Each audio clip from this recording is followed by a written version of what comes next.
Greetings and welcome back, friends. I am joined today by the two rising sons of BookTube, Austin and Rich from the 2ToRamble podcast, for a discussion on the changing state of books and fiction and the community at large. Want to introduce yourselves? Hello, well, let's introduce Rich's ceiling over there. Yeah. Hi, I'm Austin from 2ToRamble, and this is Rich. Howdy. We do a podcast. We sometimes act like it, I guess. Occasionally. Okay, so as we all know, the culture of reading and BookTube has changed rather drastically within the past 5 years. I'd like to think that the point in time it began to change was around when Daniel Green began to upload his One Piece reviews. Does this ring true to you? Was this the jumping off point for the changes in the reading community, or was this merely the final tipping point in a trend that had already been set in motion long before? What are your thoughts, and why do you think this change began to occur? Because it's a big deal. Like, this would have been unheard of, I want to say, like 10 years ago.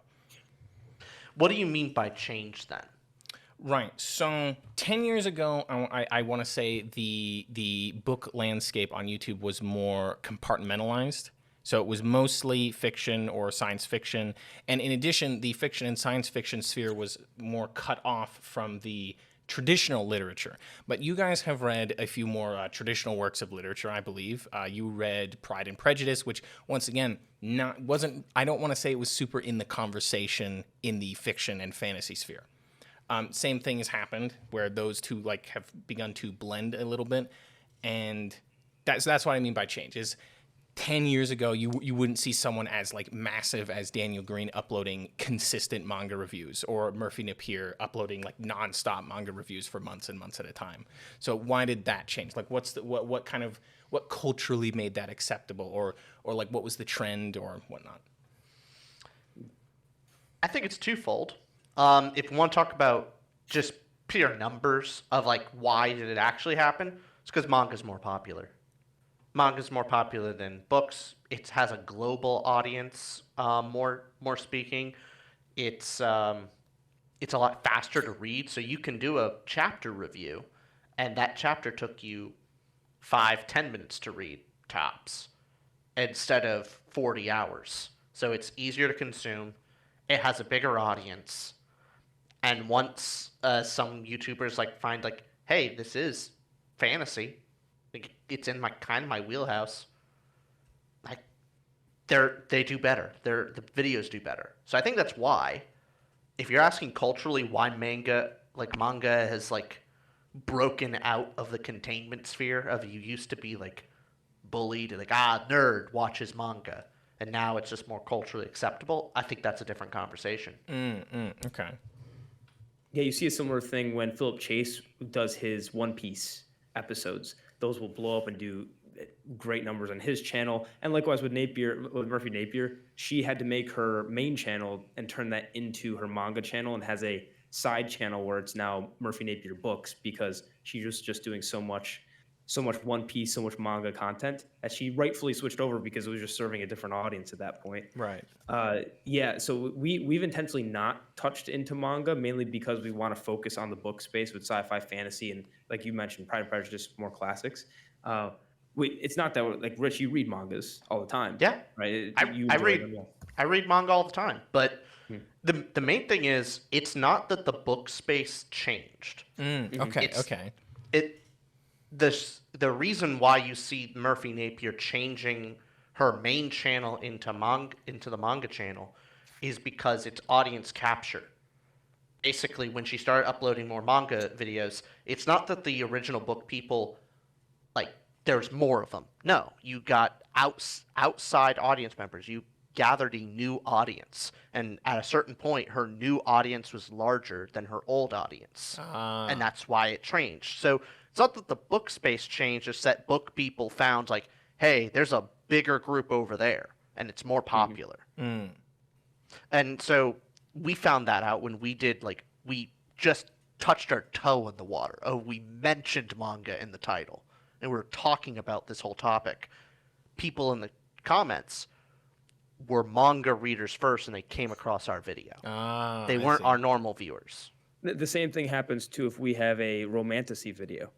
And we are not romantasy booktubers, but we've reviewed Akatar and Fourth Wing, and we did an episode where we said our problems with romantasy, and that gets an influx of people who never watch our stuff, who watch romantasy content, then come onto there because it's a way bigger niche than what we talk about.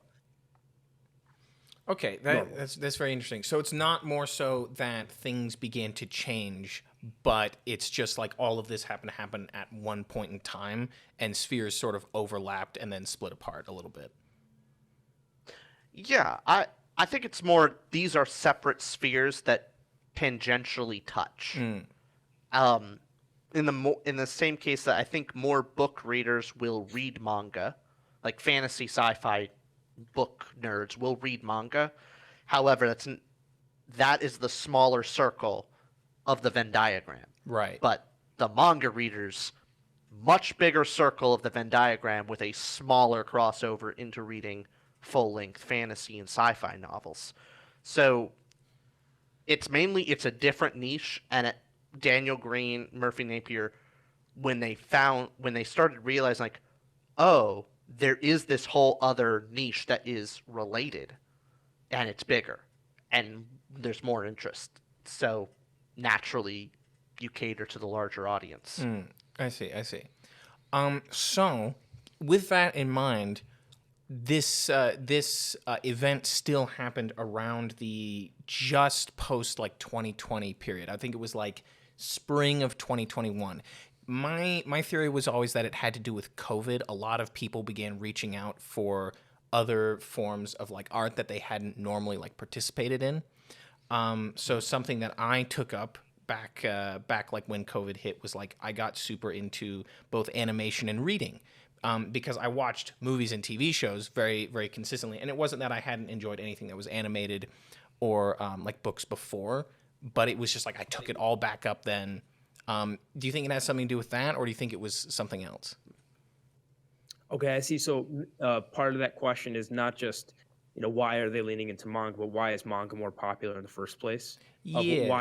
Why does that have a larger audience to begin with? A little And bit, especially it seems like it happened post 2020. So it's like people are it's like people are locked up, they're in their rooms, quarantine is happening, and so they reach out for something else, something different or fresh or whatever. Do you have any thoughts or One thought, just culturally speaking, at least for our generation, I'm talking like young millennial, older Gen Z, we grew up on shows like Naruto was big. You had in the background like Pokemon and Yu-Gi-Oh, trading cards, etc. Animation, Japanese animation, just in general, is a bigger thing. Less grown up on, whether you're watching, I don't know, Nickelodeon, Cartoon Network. I forget what channels they were on, but I think we were more. The pipeline there was easier to make, and the jump to go from that to then mangas. Right. So it just became more of a thing, and you were getting a lot of really popular shows coming out. I mean, relatively recently, not Naruto time, but like Attack on Titan was huge. You have and shows that I haven't even seen. Like one of my favorites is Full Metal Alchemist Brotherhood. That is like It's a great one. incredible. It's a great one. Yeah. It's incredible. So I just think that maybe I don't know if there was a point like where it became big, but I think in general we can talk at least on the booktube space. The booktube also became much bigger post COVID. That's true. Yeah. People were seeking out to just reading more in general. So you see, booktube got bigger, manga got bigger, a lot of things did. The stock market got bigger. Yeah. That helps. And then I kept betting against it because I'm like, no, the crash is coming. That's another side tangent. But Rich, what do you think? Because is there a moment for you where it was, okay, this is when manga, and sorry, Marion, I might change your question. Is it more so like when did manga become so popular?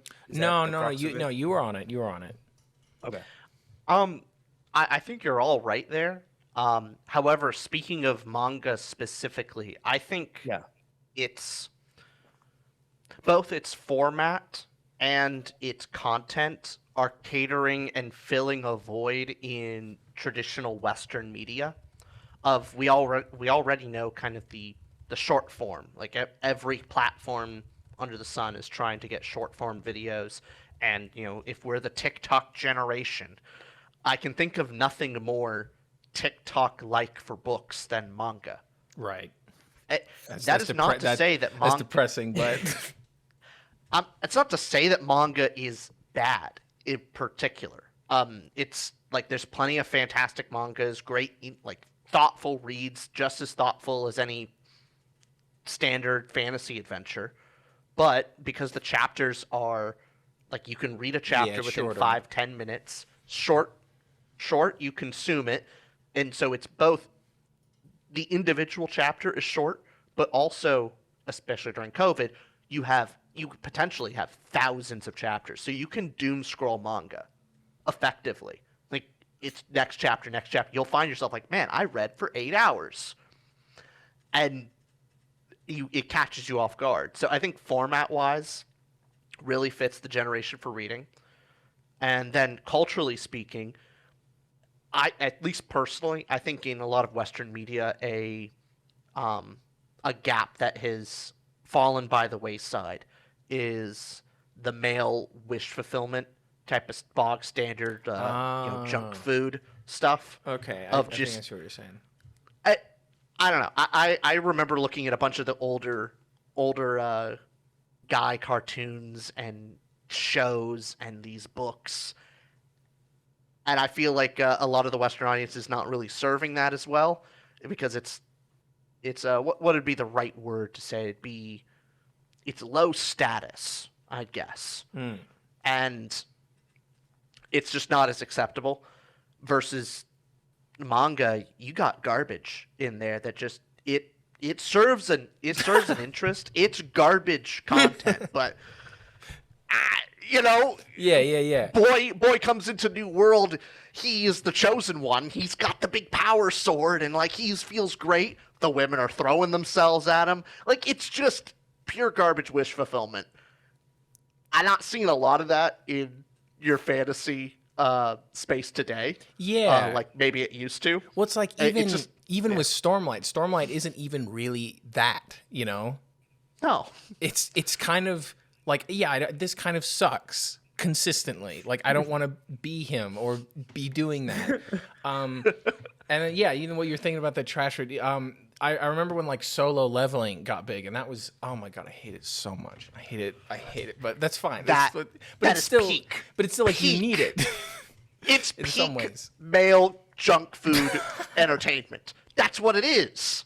It's aura farming. It's I got special powers and I'm growing, and like I got my skills and I'm becoming more attractive over time, and women are throwing themselves. Like God. It's what guys want, and that's what they're given. Yeah. Okay. Yeah. So moving on, here's something I find more fascinating still is that, and this is kind of continuing on from the previous point, is that there's no doubt. I don't think anyone could doubt that we are in something of a renaissance for indie publishing, especially with books like the sort of Kaigen and Discovery. There can be no question of that. But although manga, which is technically a different medium, has been pretty widely embraced by the reading community, not like all of it, but it's not treated with the same degree of like vehemency that I want to say it was like 15 years ago. Like most people in the reading space kind of, they cross over. And I want to say vice versa, and maybe I'm only saying that because whenever I talk about like a Stormlight in one of my videos, you have a bunch of people who are manga readers who are like, I love Stormlight. Anyway, my point is that Webserials have not found the same overall purchase in the reading community, even though on the surface they're of a closer medium to traditional media than manga and graphic novels are, with stories like The Wandering Inn or Lord of Mysteries remaining in pretty much their own spheres. Why do you think that is? This will be harder for us to talk about because we haven't gone into that space nearly as much. Even though I agree with you, like fundamentally, it seems like more of the crossover. Yeah. Like Cradle. Would Cradle count in that? I think it would. Sense? I've heard a little bit about Cradle, but I am not. I believe it would count. It's like that lit RPG, like leveling system. They're normally shorter books. I think at one point they released chapter by chapter. Yeah, but now it's not. Yeah, that would technically count, I think. And one of the reasons why I'm bringing this up is that Matt's fantasy book reviews. He's been reviewing The Wandering Inn for a long time, and he likes it a lot. I like it a lot. However, Daniel Green and like Murphy Napier, a lot of the other like larger like pillars in the booktube community have, I believe they've read a few web serials each, and generally speaking, did not like them very much. Which is one of the reasons why I'm bringing that. I'm just curious about your guys' perspective on it. Now, I know you don't haven't gone fully into the web serials, but that's kind of why I wanted your guys' perspective on it. What do you think, I'm Austin? sure it's not a new thing, right? How new are the web serials? I'm just curious. Wandering Inn's been around since late 2010s. Okay, yeah. Lord of the Mysteries is also been in publishing for at least 5 years. There's some older ones like Reverend Insanity. ReZero is also still being published in a web serial. And technically, when I say web serials, I also mean web novels, light novels. It's kind of like the vast. It's like that kind of technically indie publishing where it's like a serialized. You release a chapter every week or month or 6 months or whatever. Right. That stuff's been in magazines and other forms, I'm sure. But this is specifically, you can go to the website. And there's different websites you can go to, right, to go see the web serials. So, like, Wandering Inn has its own website. Lord of the Mysteries you read on, like, a light novel website, like a hosting website, and so on and so forth. Yeah, my thought is maybe two things. On the one hand, podcasting, although it's not brand new, the word podcast comes from, Steve Jobs with the pod, it was literally derives from the iPhone, like from Apple, right? I think that's why they're called podcasts, because it was on the iPod. You could start listening to them. It didn't become big for years and years and years after that until there were more podcasts and that become a platform people actually use. So one, maybe it's relatively newer as part of it, as just a way of consuming it. But I think it's probably the second thing as well, where you're talking about Sword Kaigen, Discovery, books we both adore and love.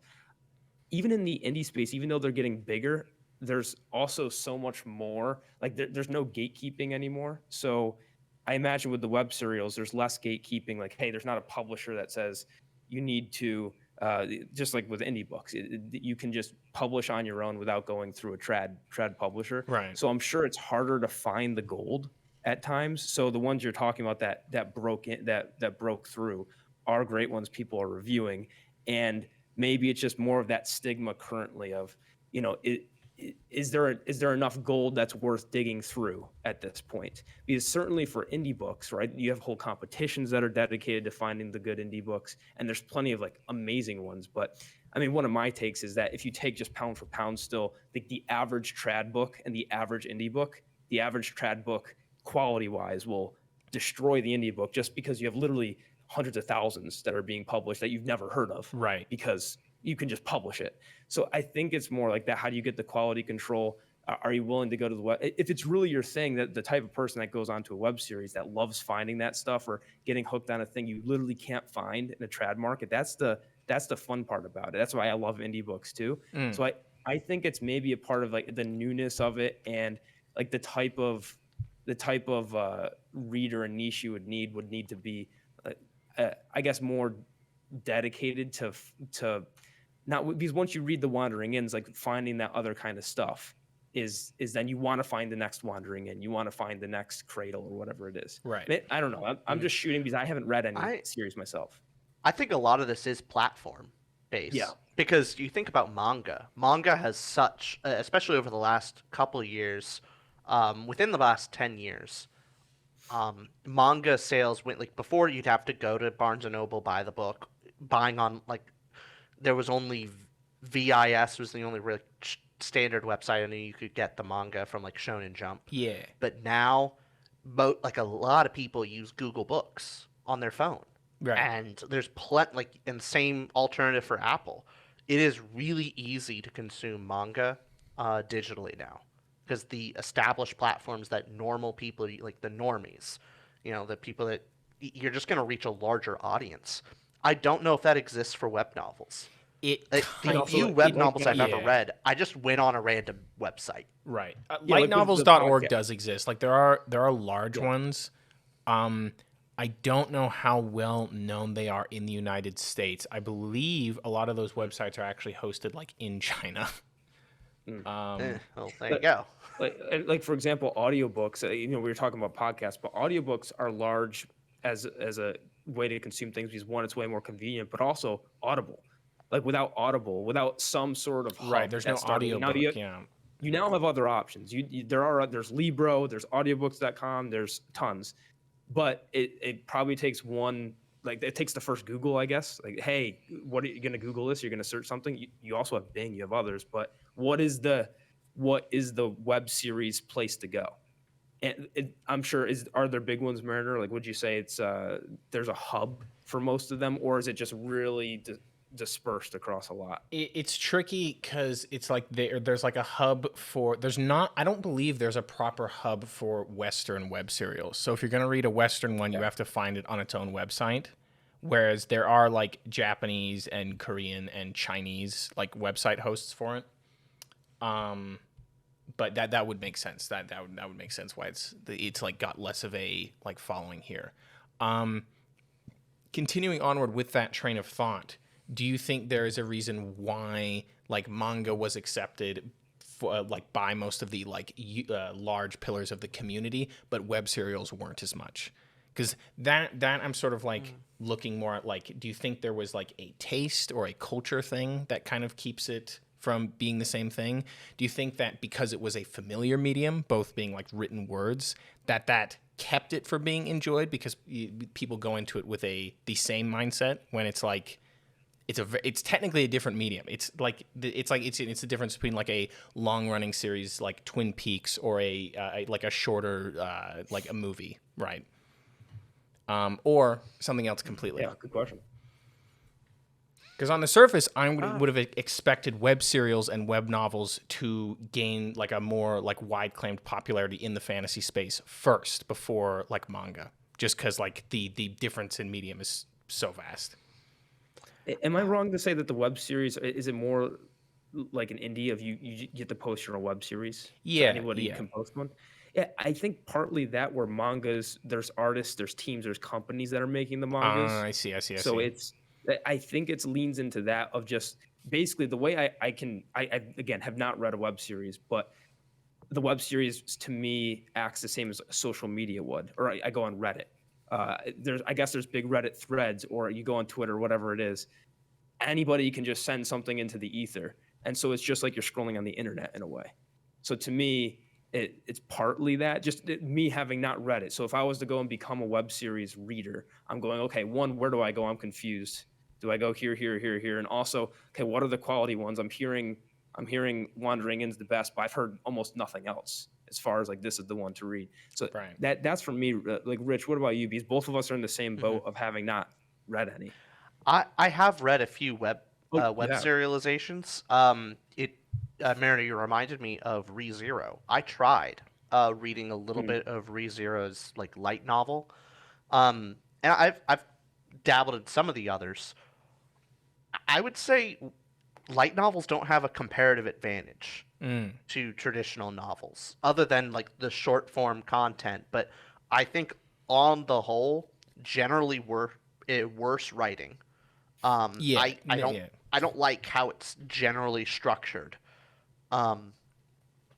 But manga has pretty pictures. It can look cool. Like maybe it's not as well written, but it's short, consumable, it's action packed, it can be fun. The visual aspect is a draw. I mean, it's a reason why do people watch more movies than read books? Right. Visual. And so manga has that advantage. Light novels, other than being short, fast, consumable, what other advantage does it have? My counterpoint.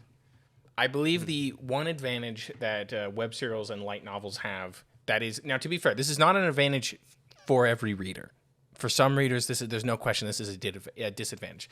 For something I would consider an advantage is that you can create plot lines that would be impossible to do, borderline impossible to do in a like traditionally published book. My biggest argument for this has always been like The Wandering In, where it's at this point, I'm on one of the later volumes.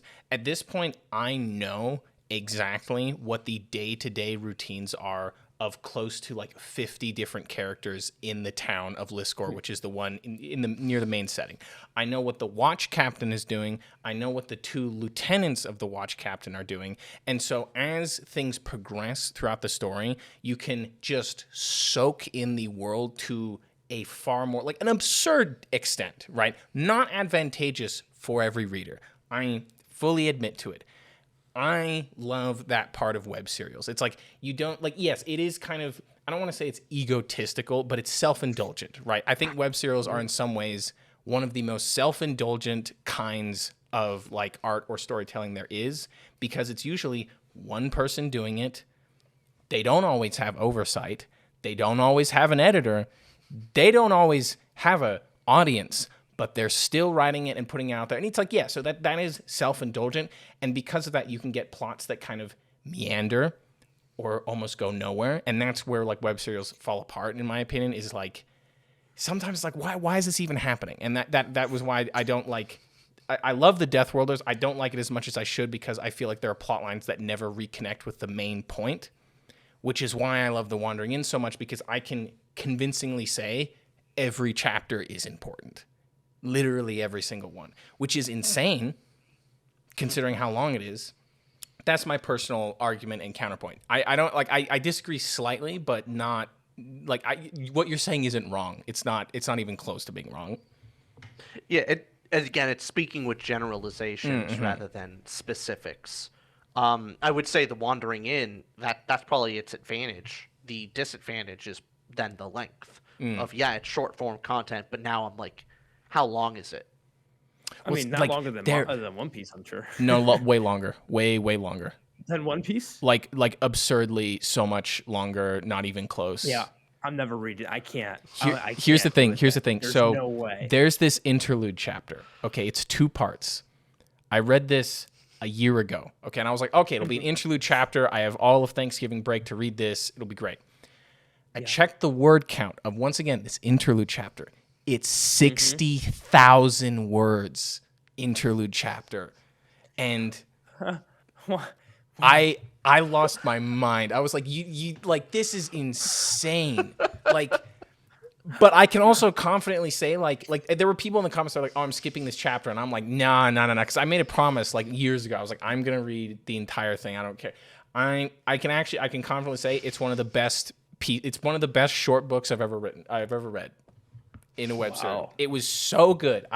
It was like it was on the surface like an unrelated like pirate adventure, and then at the end of it, it ties back into the main story, and I was like, that's why I keep reading. Like if people like One Piece, I always recommend them The Wandering Inn. I have not, like, people who like One Piece, it's The Wandering Inn, it's like One Piece, but I don't want to say better, but like I don't have the same issues. More immersive? Is that yeah. It's like with One Piece, it's like fantastic world building, and I like a lot of the characters in it. Most of the arcs and plots, it's the same thing. You go to an island. It's very repetitive. It's repetitive. The Wandering Inn isn't. It genuinely, or if it is, it's like to get to a point. So like there's a whole chapter, there's a whole like thing, Aaron's making breakfast for the people in the inn. How many times have you seen it? At this point, maybe hundreds. Which is why when a chapter starts off and it's different, you know something's up and you don't have to be like actively told. And then it's like, well, what's going on here? Like, when is something gonna fall apart? Anyway, that's my side tangent. That's my side point. I have to say, we have not had somebody pitch The Wandering Inn. I'll do it. If you have to us. It's my fight in the fantasy space. It's me and Matt's fantasy book reviews are as far as I know, the only people who keep bitching it. Fight the good fight. So, oh god, you two are also at this point pretty well known in the booktube sphere for focusing solely on books. A lot of the other creators sometimes dabble in other things. Sometimes it's like lit RPGs that are in almost more of a web serial aspect. Sometimes it's in manga. Sometimes it's in movies. And you have both spoken before on how you intend to keep your channel that way, without including manga or other mediums. You do have a channel dedicated to movies. Would you ever consider making one dedicated to manga? I consider it. The only reason I would say no Probably not. Is mainly because of Austin. I don't think Austin would like it, and so that's kind of a moot point at that point. Second, I don't know if there's as much to talk about with most manga. There's a handful that Right. are good to talk about chapter to chapter, but in-depth discussion, it kind of would boil, like a lot of the manga that I read at least boils down to, ooh, that was cool. Well, Ooh, that was neat. Yeah. What are And- like some common ones that you read then, if I may ask? Sure. I read manga when I'm on the toilet. That's like my prime manga time. I read a nice chapter at work. It's great. It's the best time to read. It's my toilet literature. Yeah. Is what it is. And I say that non-disparagingly. I just find this so funny that There's gonna be Mariner's here, so many dislikes. Wandering In's the best thing ever. I like manga. I just love this. Yeah, I read it when I shit. There's And, gonna be so many that dislikes. It's the perfect length. I can read one chapter, it's done, and I'm off. It's fantastic. Maybe is two. when If I I'm had in the bathroom- if I had a big lunch, maybe it's 2 chapters. You're not a real. I could finish half a book in the bathroom. Bathroom breaks are. That is true. I've been told at work of like, you're in the bathroom quite a bit. I'm like, I'm sorry. I had stew. What do you want from me? It's an extra chapter. Yeah. But anyways, yeah. I'll give an example of one I really do like that I don't see talked about online at all, called Reworld. It's a sci-fi manga that I really like. It has some fun mystery, some cool action, basically post-apocalyptic world. Boy is out scavenging, about to die, and this AI hologram woman basically says, like, I'm going to help you. And then it's a story of, like, mainly of how she's manipulating him and then trying to figure out, because this kid's a psycho, like, something's broken in his brain.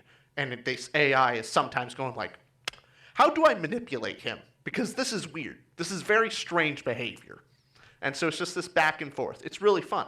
And you But did say two- that Austin would be less interested in doing that. It's not your preferred medium then, Austin? I've actually just never tried it. Oh. I've never given it a shot.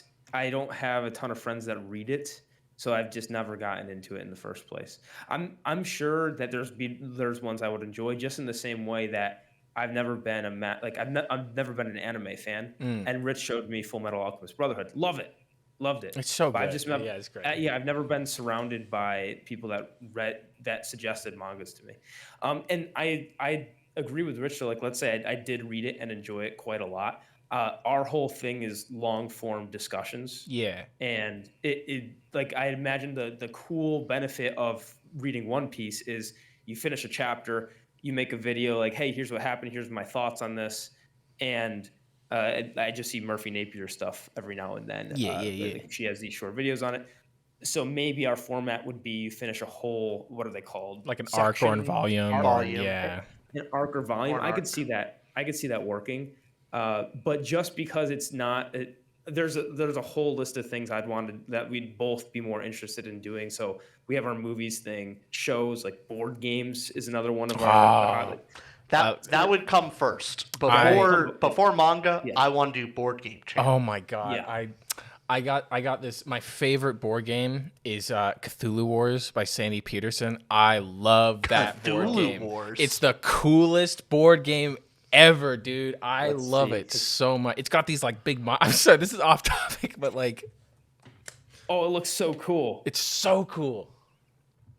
All right, Rich, we found a new game to try. Hold on. I'm taking a look-see here. And it's like it's asymmetric, so it's like each of the factions play differently, right? And it's Ooh, like Root. yeah. Yeah. Oh, Rich, we're buying it. Yeah. New board game. And so Hey, it's let's like start the board game channel now. Oh my god, I am so excited because it's going to take money, time, and a lot of effort. But I would love to get you know the poker like the poker shows, and like Yeah. they have the whole system for recording it. I Oh, want to yeah. do that for board games. I want to have Oh. like a full ass setup of like recording the board and then the different POVs. Like, Yeah. That's that like would be so cool. that's like what like RPG shows, like you'd have to have like a camera like on the ceiling kind of thing. Like, oh, that'd be cool. That'd be really cool. Oh yeah. So, continuing onward, would you ever be interested in reviewing any web serials? And why wouldn't you be if you aren't? And would they be on the main channel because they are technically words, or would they be a separate channel?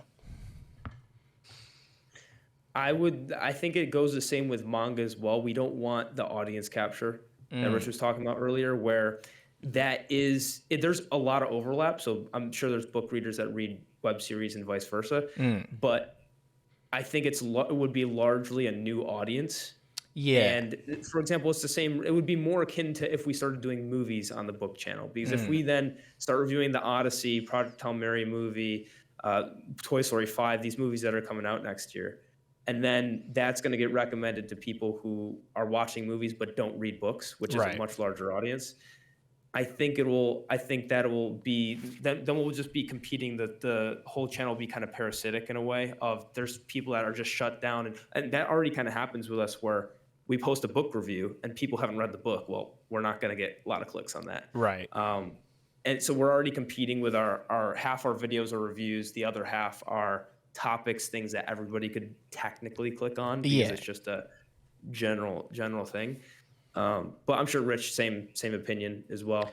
I would be nervous, very nervous about audience capture and transfer. That I would imagine, like especially the big reason why we never did One Piece is because we know it would do well, and Yeah. it would be our best performing video. More manga readers would show up, and eventually they would be larger than the book readers. Yeah. We're so nervous about that. It's why we didn't do movies on our main channel, like separate channel. So that way our book audience is primary on the book channel. And I don't want them to be pushed out of the space. Yeah, it's like community management type of thing going on. I do it like with how variable the view counts I get in my videos are. It does feel like that's not the same thing, but it's like, you know, I make like a few videos get like 100 views or something, and then there's one that gets like 40,000 views, and then it's like the entire community that's there then gets like a third like amount of people. It's like a third bigger, or like even like just like it increases by like I think it's like the Chainsaw Man video increased it by like 300%, right? Like the size of the channel or something. It was absurd. And then it's like that, and then that is a tricky part with like reviewing different things, because you don't want to like alienate the people who've like stuck with you for a while or feel like they're not like welcome in like the small sphere anymore. That's eloquent. I like that. That's very thoughtful. And it's also obviously what we want to do as well. Is like I haven't read web series yet, so it's not anything that we're struggling with.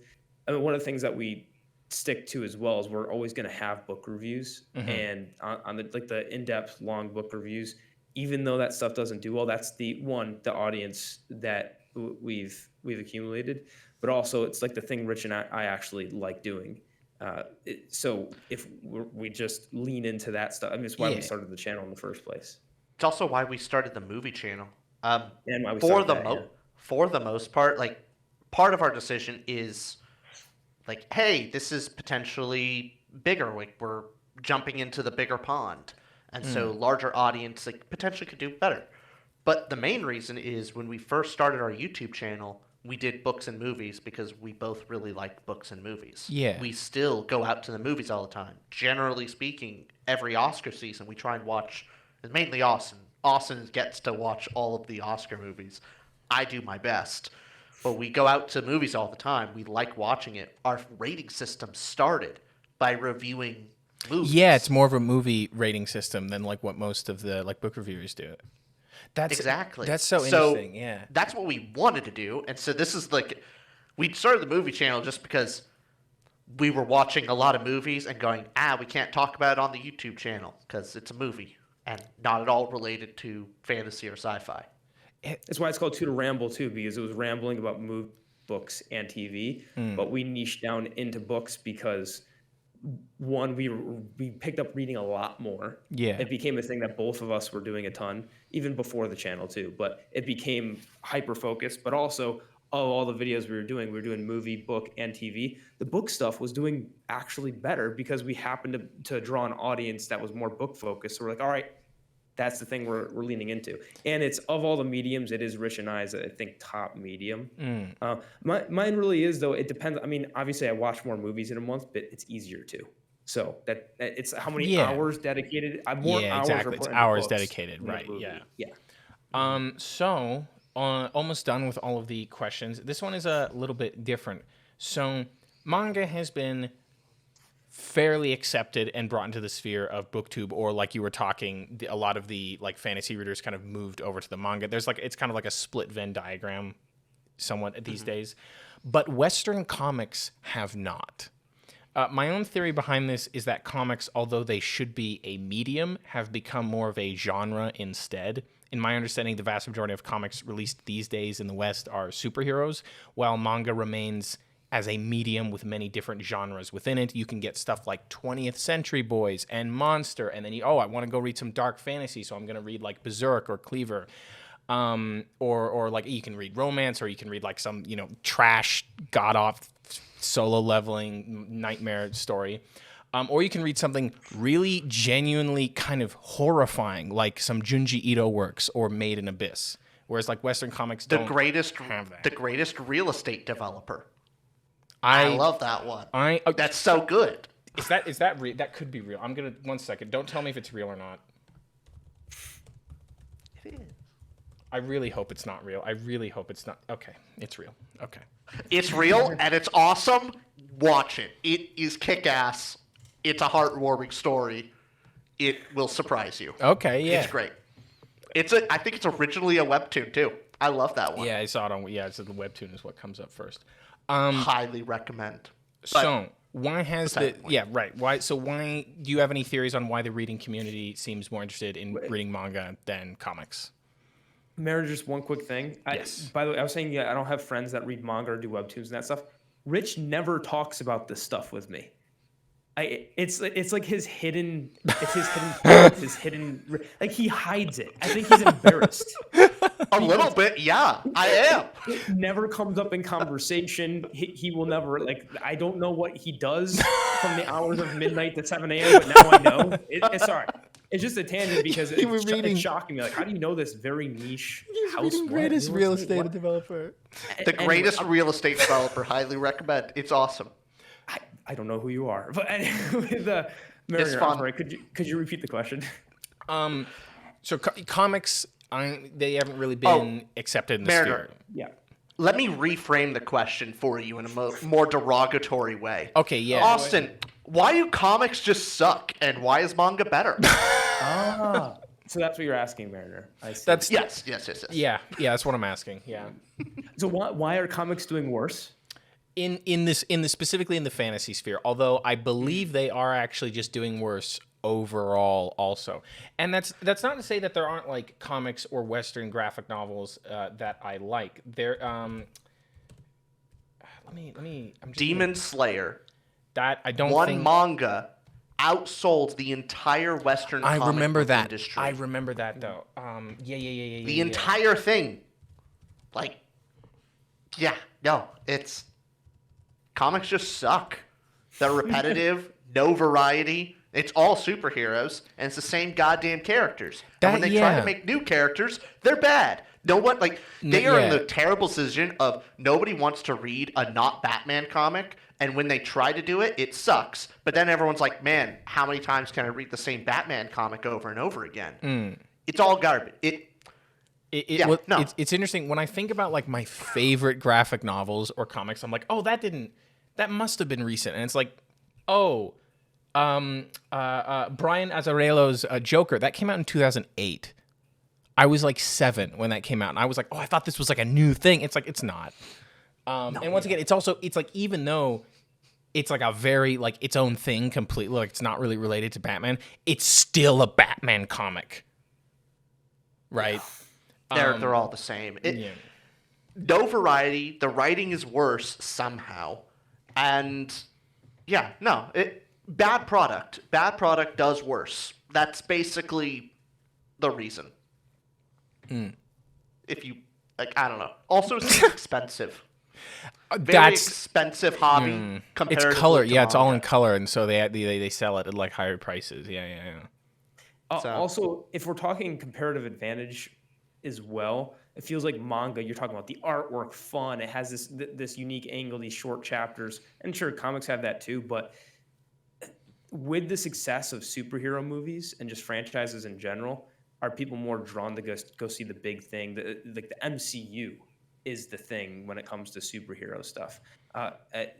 Not comics as much. Maybe it just transitioned over time. Do you feel like the success of superhero stuff has amplified the like TV, movies, other stuff, but then made comics a thing of the past? Is there any truth to that? That's a really interesting theory that it shifted medium. Actually, I feel like I would have to do like research genuinely to like. That's a really interesting thesis statement for like an essay or something. Oh, I would love to look into that. Actually, when did it start to decline? You know, in my head, it 2008, tracks and 2010, correlates, right when the movies were coming out. Yeah. Yeah. Yeah, maybe they put both movies and comics on the same YouTube channel. It was parasitic to one another. They did the thing we're talking about in why we separate the channels. But That's super interesting. Okay, yeah. maybe. So, getting to the last three, how much does medium really matter? How much does one's mindset really need to change when they are experiencing a story from a different medium? Oh, expectations is the death of enjoyment. And so, I mean, you expect something from a certain medium. If you are expecting the wrong thing, you're going to have a bad time. So anticipate like, hey, what is this medium? What is its main purpose? And taking it for what it is the way to enjoy it. But if you're reading a new medium and you're expecting something from your other medium, you're going to have a bad time. Yeah, I'd say that's the big difference too between not that we are this, but it's like the difference between looking at something critically versus looking at something for personal enjoyment. Like you'll see if you just walk up to someone, hey, what's your favorite movie? Did you like it? Did you not like it? A lot of times when you're saying, did you like or not like something? Like, what do you think about the movie? It's, hey, I like heists. So if it's not, let's take that to the extreme. If it's not a heist, bad, didn't like it. It's not good. Like if somebody doesn't like heists, just take that hypothetical example. And then when they're watching anything and it doesn't have a heist in it, oh, boo. It doesn't have the thing I like, which is heist. Right. Which the real way to look at any story is like, hey, well, it's not a heist thing. So try to look at this from it's a hero's journey story, whatever it might be. I think that goes for mediums too of like you could not like something, certainly. Hey, it's not for me. Sorry, it's just it's not to my taste.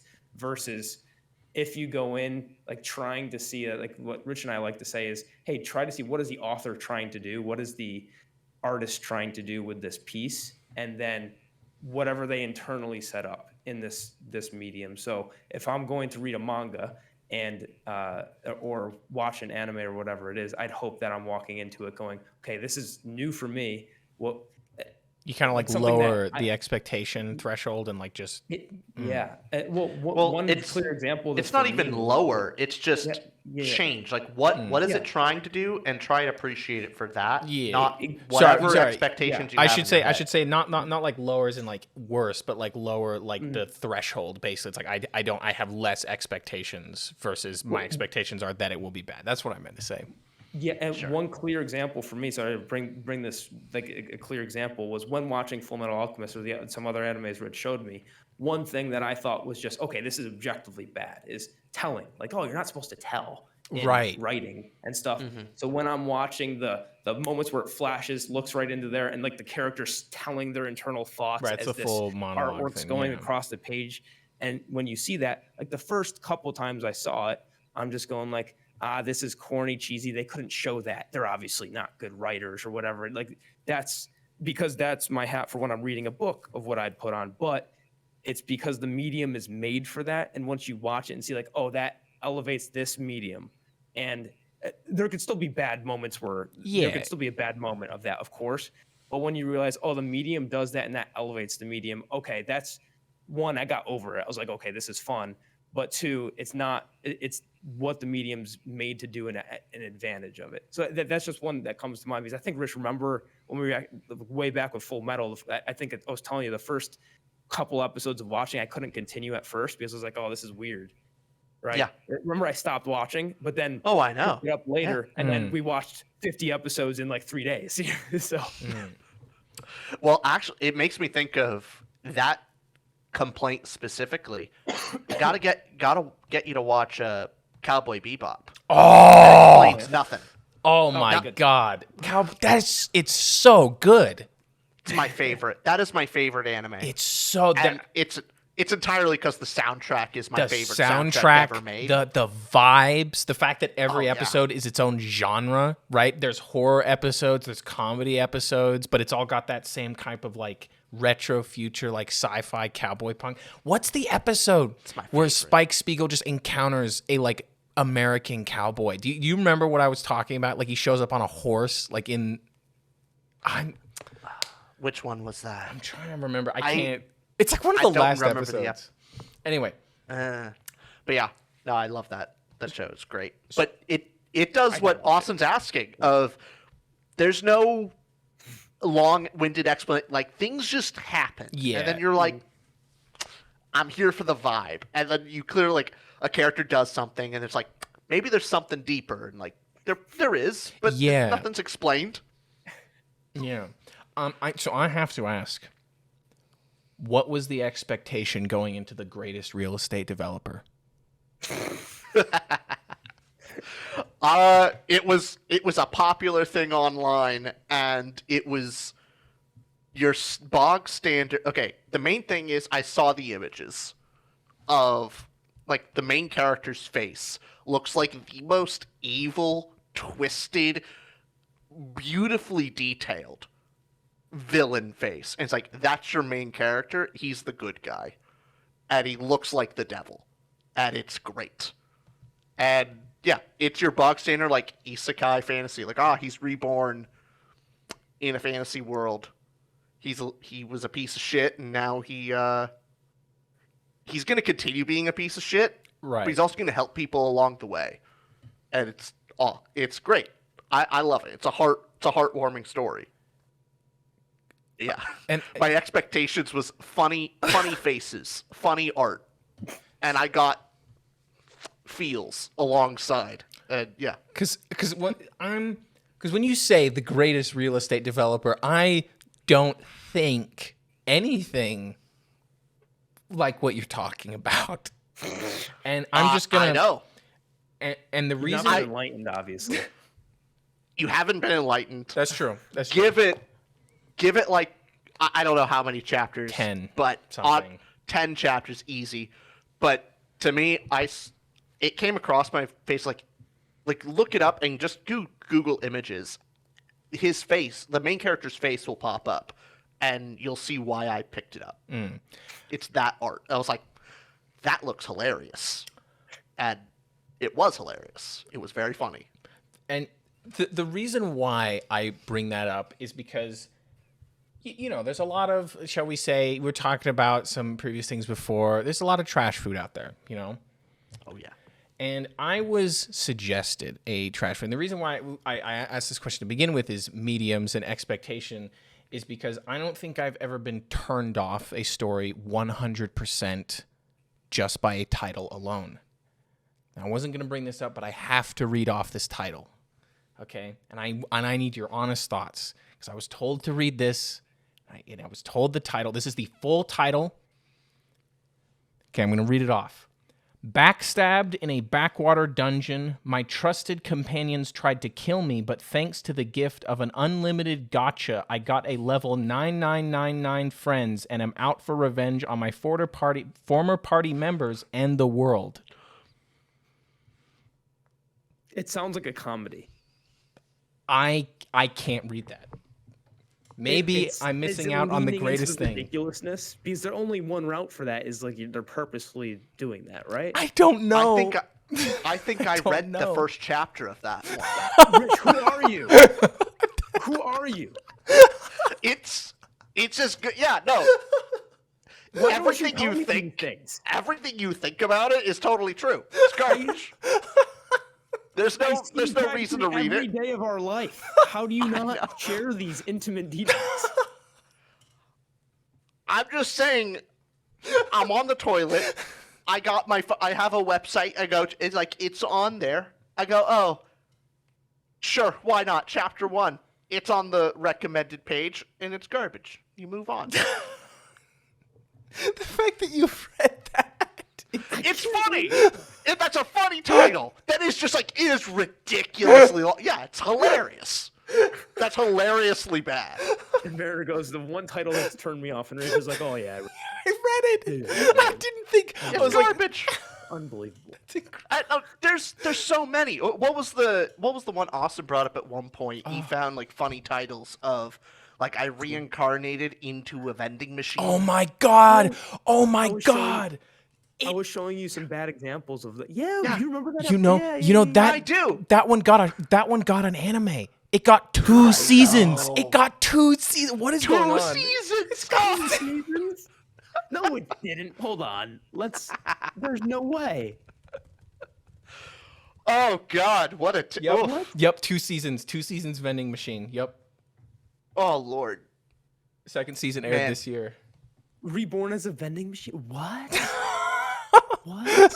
As a 4.1 out of 5? What? That's not real. 4.1? Out of 5? Yeah. That's like my that's higher than some of Rich's like Red Rising scores. It is. This is so sad. Oh my god. Hold on. I was reincarnated as a vending machine. This is Rich, I think I know what we're watching. I think we know. The first thing that pops up is unbelievable. like the cover is big titty anime woman carrying a vending machine like a backpack. I try to defend Oh web my serials. Christ. I try. I do my best. For every What wandering the- in, Madman. for every wandering in Lord of Mysteries, there are 500 vending machine. Oh my god. Oh, How There- the second season's so funny, Mariner. You go, no, there's 2 seasons. That's everyone gets one. Everyone Yeah, gets one. yeah. There's garbage season 1. Like, why Yeah. not throw it out there? Yeah. Season 2's Scott. that's a choice. That's a deliberate malignant choice. Malignant. Oh my goodness. People have too much money. Like I want to find whoever okayed that and like you've had too much money. Take Yo, it away. there's this gotcha company that uses all their money to make this show about like horse racing, but all the horses are like anime girls, like furries. And what if I told you? What if I told you that they had enough money to hire actual writers and actual animators, and some of them are actually good? What if I told you that? What if I did?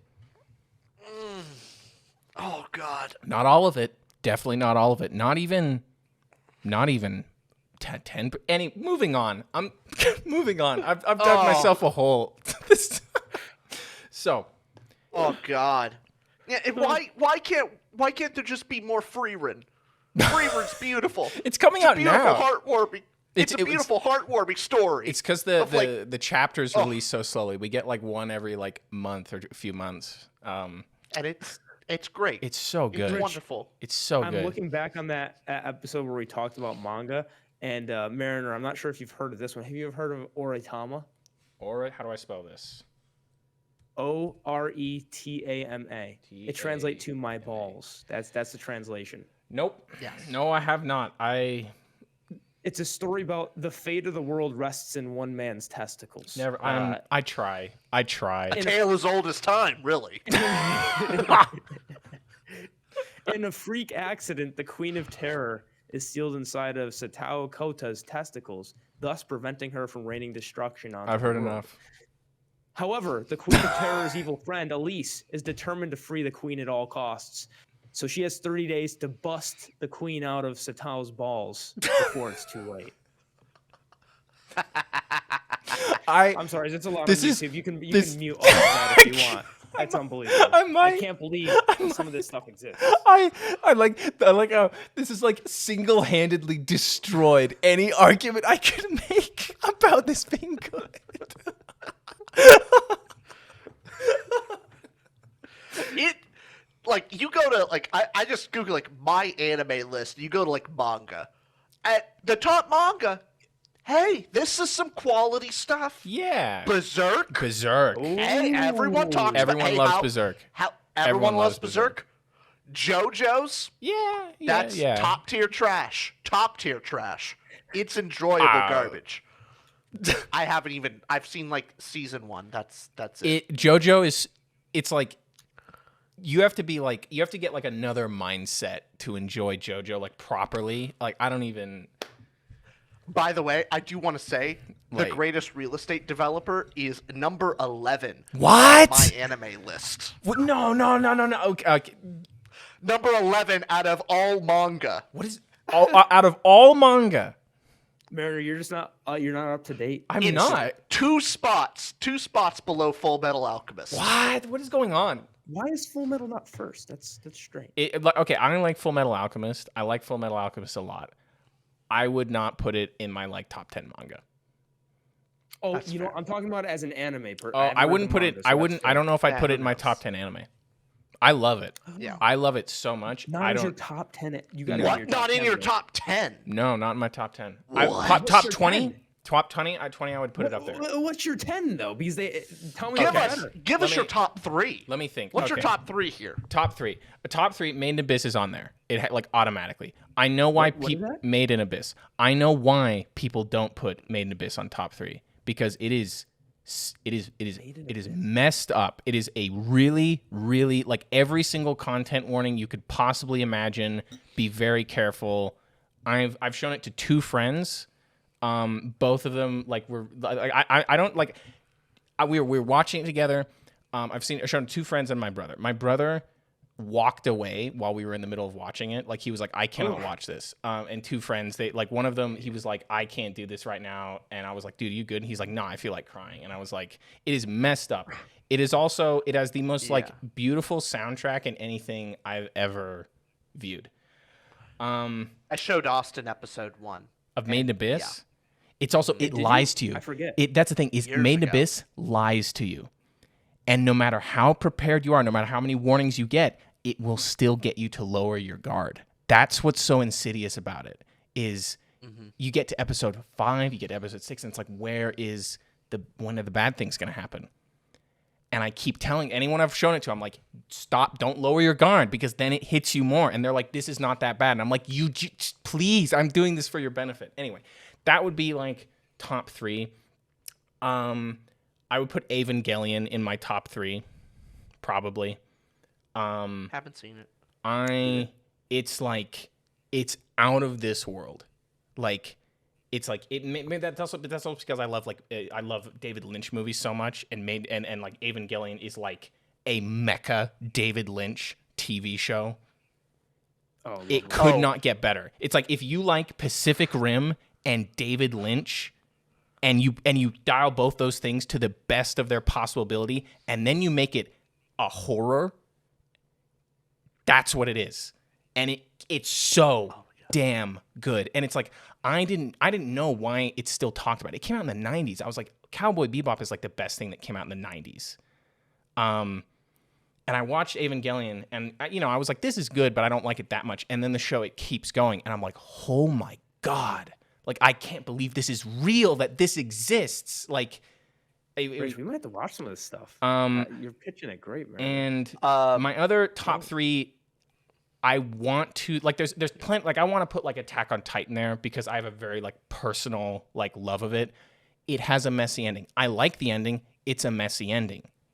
God Emperor of Dune is just the ending of Attack on Titan, but it makes more sense, right? So I want to put it in my top 3. I can't. I want to put Hellsing Ultimate in my top 3. I can't. It's insane. It's Dracula versus the Nazis. That's insane. Hellsing Ultimate Abridged. Hellsing Ultimate Abridged I would put as number 1. In terms of like what I have Peak to like content. put, it's so good. It's so good. I really want to put like Chainsaw Man in my top 3. The anime is not done yet, so I feel like I can't. No, animes can also be movies, right? Or Yeah. is it just the show format? So it's like it can be a show. Sometimes like Evangelion, it's a TV show, then a movie, then a couple other movies. Okay. And Chainsaw Man, it's like because sometimes they adapt like an arc as a movie, and sometimes the movies aren't canon; they're their own things. But it's not. It's simple. Like it's complicated if you look at like the mass thing. But if you're looking at like the one show, then it gets more simple. It's like, oh, do I have to watch? Like Made in Abyss has a movie in it. And technically, sorry, it has 3 movies, but 2 of them are like recaps of the first season, and then 1 is canonical. Anyway, that's why I love Made in Abyss deserves like top 3 simply by lieu of it having one of the most terrifying, horrifying like villains that I've seen in like fiction. Like I'm ranking this up there with like Am from I Have No Mouth and I Must Scream, or like Judge Holden levels of like horrifying and like how well they're integrated into the plot. But once again, not everyone likes Blood Meridian for obvious reasons. You know, same reason. I feel like when I have to put elsewhere in the top 3, like when I'm thinking like right now, and there's other stories that I would think of that I'm forgetting, obviously. Like that's just how it is. Legend of the Galactic Heroes. It's long. It's like 156 episodes. It's old. It's not even necessarily animated well. But it's based on a very famous Eastern science fiction story. And the writing is that good in it. It has a really bad first 2 episodes. Not great. Not like really bad, but like not not indicative of the whole show. But the whole show, I've never seen something that feels like I'm watching history in motion. Like when you read through like a full like history of like the Vietnam War, World War II or something, and then you see like a movie about it, it doesn't have the same feeling, you know? Or you read through like the whole history of the Roman Empire and it's like, wow, but then you watch like a movie set in a time period, it's like this feels like it's a story set in that time period, kind of fantasy. But it's not the same as like reading history and people come in and out of the story and it doesn't always make sense plot-wise, but then sometimes people come back, or, you know, like Jean-Paul Marat in the French Revolution, it's like he's this random writer who writes these pieces, but then him dying kind of kicks off something that you couldn't even foresee in the future, right, in real life. Legend of the Galactic Heroes is what that feels like. It is how empires rise and fall. It is how like militaries proceed. It is the difference. Like you have these 2 people who are on opposite sides of these 2 intergalactic empires, and they're both military commanders, and one is a master of tactics and the other a master of strategy, right? So a tactician will win battles in the field, in the moment, right? Moving around troops or ships and whatnot, right? But the strategist wins battles before they're ever fought, right? He sets it up beforehand. And I don't know a lot about like chess. I like chess. I don't know a lot about it, but it's like watching. It's like watching it felt like watching asymmetric chess. That's what some of the battles in Legend of the Galactic Heroes sound like, and it has like one of the most beautiful like endpoint like thesis, like the intro like text scroll. It's kind of Star Wars-esque, but that's what got episode 1. I was like, I'm gonna love this. It was like it's in every place, in every age. The deeds of man remain the same. And it's just like, oh, like I love it. I love it so much. That's cool.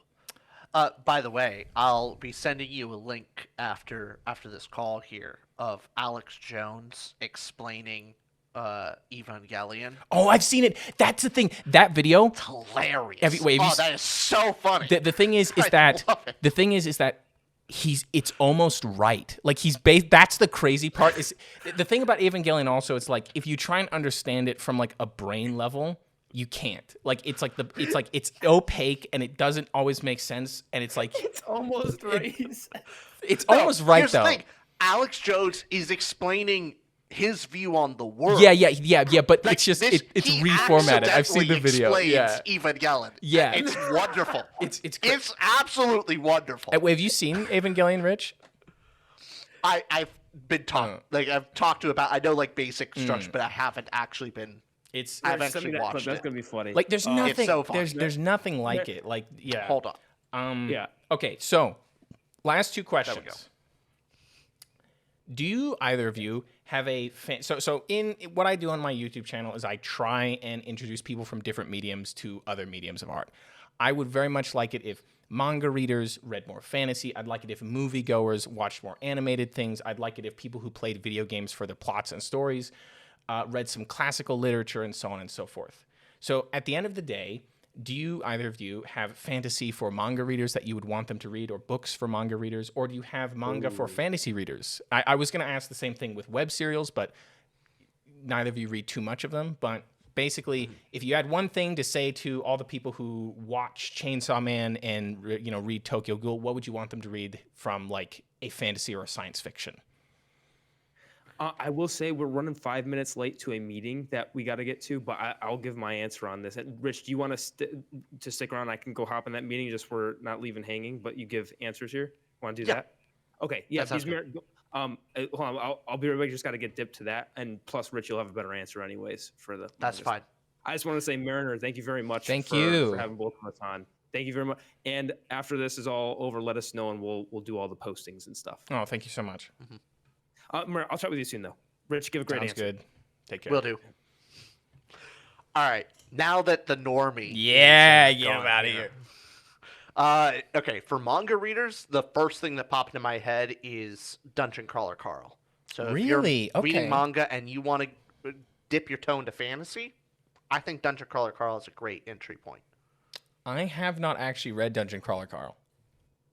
Oh yeah, it's probably the peak lit RPG of the game itself is lit RPG-esque. It's leveling. It's the game like, hey, aliens invade, you're sucked into a game type of deal. Like, this is a plot line that you kind of see in manga, or it's reminiscent. But then the larger scope of why the game taking place, everything outside of the game, is far more grand sci-fi. Epic Interesting, yeah. and long continuity. Like that's my favorite part of it. But it's a great bridge, I think. So that's interesting because the lit RPG that I would recommend would be Wandering In. But Yeah. how long is Dungeon Crawler Carl? Out of curiosity, like how many books are there? Because I've heard there are quite a few. I believe we're on to book 7, Wow. if I'm not mistaken. Yeah. So I mean, not long. Long-ish. That's 7 books, but the books themselves get longer over time. And then of course Jeff Hayes is the best audiobook narrator in the game. Yeah, I've heard I've heard the snippets from the audiobook.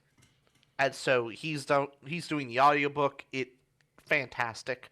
And especially now that they're doing a redo of all of Dungeon Crawler Carl with full cast. So like the key members are still Jeff Hayes, but more sound effects, more cast members to provide different voices and everything. So Right, graphic audio. they're doing a yeah. whole it's graphic audio for Dungeon Crawler Carl. So great entry for manga readers if they want to get into fantasy. And for manga for fantasy readers, someone who's never picked up manga before, like what would you recommend to your audience who's mainly like, they're fantasy, like literature purists? Oh, shoot. That's a lot harder, I think. Especially since I read a lot of... I don't read too many set serialized of, like, it's a full, complete story. I read a lot of the longer-running serial stuff that I just don't think overlap as much. Yeah, it's different, yeah. For sci-fi fans, I think ReWorld works. To me, it has enough intrigue and mystery. However, it does lean into the manga tropes that are just like the cultural differences is going to be rough. So the harder thing is thinking of a manga that doesn't lean into the fan service at all, because I know that's a big turnoff for most Western audiences. Yeah, I mean that makes sense. Very yeah. often. So that cultural change is hard, and I struggle to think of one. What would you recommend? So obviously we're like blanket like fantasy series, right? Like the thing that comes to mind immediately is the free Ren manga. Oh, you're so right. You're so right. Other things that are really similar, Dungeon Meshi, if you've ever read that or watched it. My friend really likes it, and he's not too much of a manga or fantasy reader, and he loves it. It's interesting because it basically has it has almost the exact same plot line as Made in Abyss. It's just not as like relentlessly dark and like really like just disturbing. It's like let's do the same plot. It's also like it's more class West. Like the reason why Dungeon Meshi is so popular is like it has a real care to like the environment and the construction of this super dungeon, right? And the whole thing is you go through and it's like, well, how would you eat that monster? Like Western romantasy, it's how would I wish to sex this monster, please. And Dungeon Meshi is, well, I want to eat it. How am I going to eat this monster? Like, how are you going to eat a mimic? How are you going to eat a ghost, right? And for me, I love food. Like, food is fantastic. I adore it. And so the actual like infrastructure of like, okay, well, how are we gonna like eating a ghost? That's like cannibalism. But what you can do is you can use ghosts as like coolers to make like a really special kind of like sorbet or gelato, and that's kind of what the story's about. And so you can read it on like a chapter by chapter basis of like, what are the gang gonna eat this week? Or you can read it on a more like environmental basis of like, oh, well, they can't overeat the monsters in this area, otherwise the dungeon ecology will collapse. And then there's the plot that is happening like just underneath all that. And it's interesting when kind of a slice of life story about I wish to eat the mimic becomes something more grand and kind of like classical. Because, at the center of the dungeon, who really built it, right? There's some like mysteries that are sub. It's interesting. Those are definitely really good answers, and that I'm actually up to date on Free Rin, and yeah, 100%. It's fantastic. That'd be my number one recommendation. Like I want to recommend something like Berserk or like Tokyo Ghoul, but it's like those two stories, they have enough like, for lack of a better word, edge to like turn people off, basically. Yeah, I'm looking through of like I just went anime list to like the manga, and I'm just kind of like scrolling through if I recognize anything that people would like, and God, it's hard to to me. I think it's a much harder crossover. Just and it's mainly the cultural difference and getting used to it. That's what I think. This is why I recommend The Wandering Inn. Yeah, Wandering Inn's probably the next best, and I'll give it a shot. But my God, that sounds very long. It's the longest ever, probably. It might be the single longest thing in the English language. How long on average is a chapter? So how long does it take? That's the kicker, right? So at the beginning in Volume 1, it's pretty short. It's pretty manageable. It's like I can read a chapter in like 15 minutes, 10 maybe, less. Pretty short. Okay. Then, as the series goes on, they get longer. And you still get short chapters, but then you have the like Strategists at Sea interlude, which is like 60,000 words. Yeah. And it's like, that's just a small book.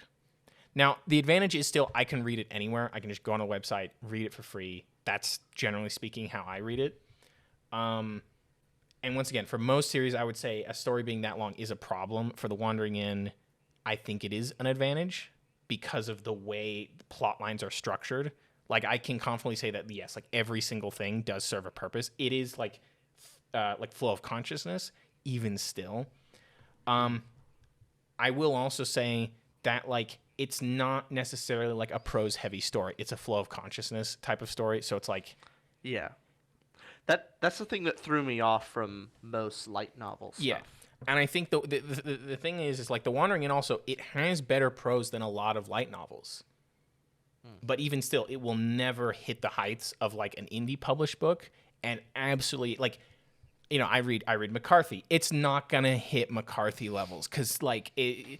So it's like the mindset has to be like completely different for me to enjoy a chapter. And it's like I was reading The Road like a few months ago, and then I was like, okay, let me pull up a chapter of The Wandering Inn. That was depressing, and I was like, this like sucks. And I was like, oh wait, like I have to like I was like, why?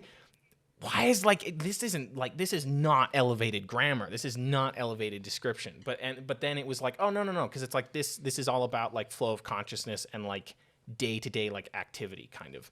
I will also like the first volume of The Wandering Inn is undoubtedly like the weakest in my opinion. I don't think it's bad. There's a reason why I kept reading after the first volume. But it's weaker. It's weaker. Like more some of the the flaws in the story are more present in that volume than they are in other ones. I still love it. I do. But I I can say like the volumes I'm at right now, it's like volume 7 is the volume that I've recently completed, and I still haven't made videos on like 4, 5, and 6. Volume 7 is structured in one of the most ingenious ways like ever, in that I knew how the volume was going to end when I started reading it. I'm like, all of this is being set up in the most obvious, perfect way ever. And I'm not upset that I don't like where it's like that I can see where it's heading, right? Then it doesn't end how you expect. And there's a plot line that has been building throughout an entire volume, which is like multiple books in the background, and it's always been there. And it completely changes like the future of the story like forever. And every volume in The Wandering Inn has one of those big moments where it's like the trajectory of the story permanently changes. It can never go back, which I love those big moments in books. And it's like not every fantasy book has that. Like even like Stormlight or like the first lot, not every book ends with one of those massive like things will never be the same, right? And that's why I kind of like The Wandering Inn in like a volume by volume level.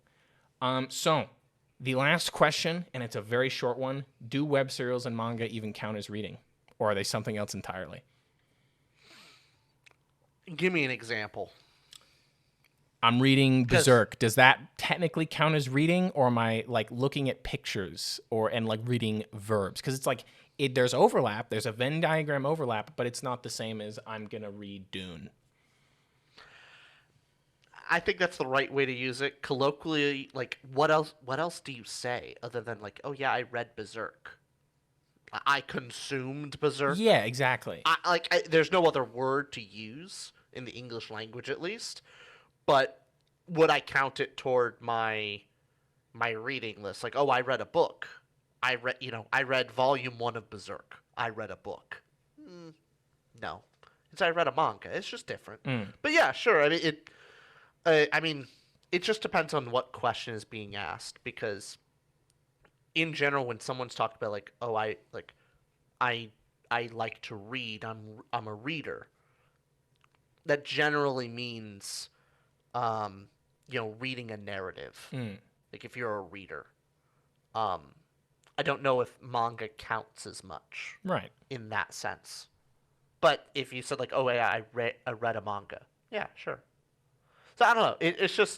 It's very different. I just don't know if I would count it on my like, oh, I read X number of books. It's not a book. Right. So. Well, all right then. Thank you so much for joining us. Everybody, thank you very much for having me on. Yeah. And we'll having us on. And if you guys want to check out Austin and Rich's channel, it will be linked down below. They have an excellent analysis and review podcast where they go in great depth on different stories, different books. They also have a movie review channel. Thank you. Thank you very much, Mariner. Hope to be back sometime later as well. Thank you. Okay. Take care, people. We'll see you when you see you.